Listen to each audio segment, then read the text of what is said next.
What's up, guys? So check this out. I got a couple of rifles this weekend. I told you about them. The first one that you see there is a Ruger American, and one in the background is kind of where the Ruger American began. Basically, the Ruger American to me is like a copy of the Savage Axis, which the Savage Axis is a good rifle all in itself. Nothing wrong with the Savage Axis. Nothing wrong with the Ruger American. They all work well. I've seen plenty of reviews on them.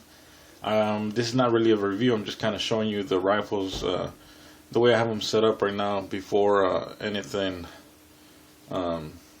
Before I go and shoot them and stuff like that. I know you probably might say, hey, you put a bipod on everything, but I like bipods. And this Ruger American that you see here is chambered in 270, and it's got the AccuTrigger trigger. I love to where the safety is, a tank safety like that. That's why I love my Mossberg 500 so much, because the safety is perfect. It's in your view. It's just right there. This Ruger American has a nice, very, very nice, crisp, adjustable trigger. I think right now it's at its lowest setting. It's so sweet. I mean, I want to say it's 3 pounds or lighter. I mean, it's just so light, but yet safe. I do believe that it's adjustable, and you can put it at its lowest setting, and it would still be very, very safe. I don't think that if I drop this gun, it's gonna fire or anything like that, or that it just might go off on itself. I just don't think so.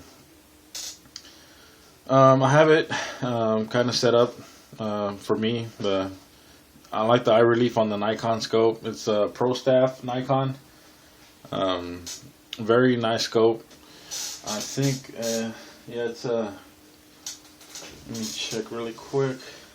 It's a 4-12 by 40 or by 50. It might be 50, because the one in the back is a 3-9 by 40. So let me take you off this little thing, give you a tour real quick from the buttstock. And there's a lot of lint flying around. I can see it in my camera. Got the scope there, the Nikon Ruger American, chambered in 270. Really nice gun. I like it a lot. I sold my other 270, so I really didn't make a video on it. But I could not, live without a 270. And this is my new one. And you can see that I went with the Savage Axis, and I'll tell you the chambering right now and why I got it. This Harris bipod, got from my buddy Ben. Really cool bipod. It's a Harris. Did a little bit of trading, and I was able to get it. So it's a nice little bipod, pretty nice little scope. It's not really expensive, but it is kind of pricey. I like this style of rings. I'm lost. And reason for not posting too many videos is because I am working overtime, and yes, I am my own boss, but I gotta make sure the jobs are getting done, so I gotta be there most of the time.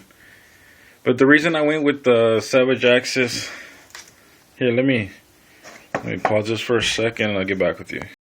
The reason that I went with the Savage Axis and not 2 Ruger Americans was just simply because the chambering.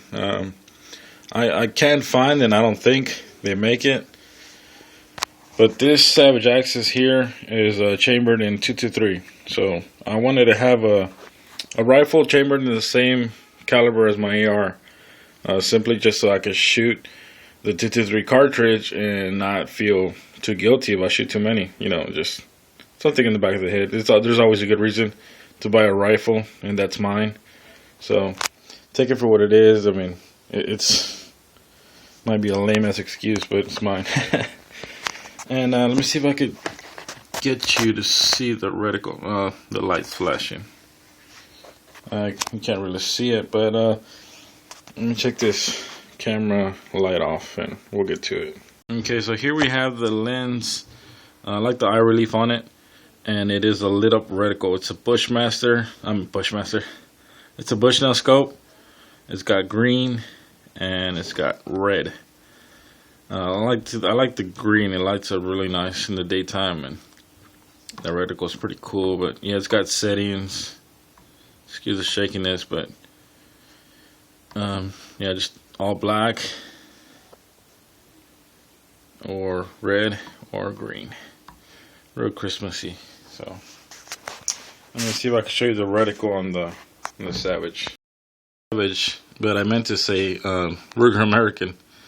I don't know what it's picking up. Oh, it's picking up the background target. But you see, it's got the crosshairs and it's got loops, so where you could just basically put your target inside the little circle, and that'd be the center of the reticle. But that's kind of what this looks like. It's not lit up. It doesn't light up, but it's a cool little aperture.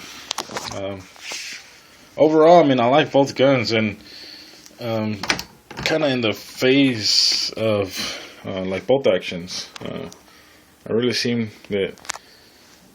to me that I'm getting more and more fond of bolt actions, just because I like them. I mean, I've always liked them.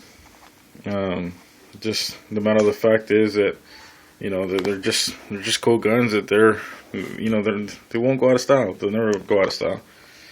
One gripe that I have, and this is the Ruger American, is this one here, the Savage Axis.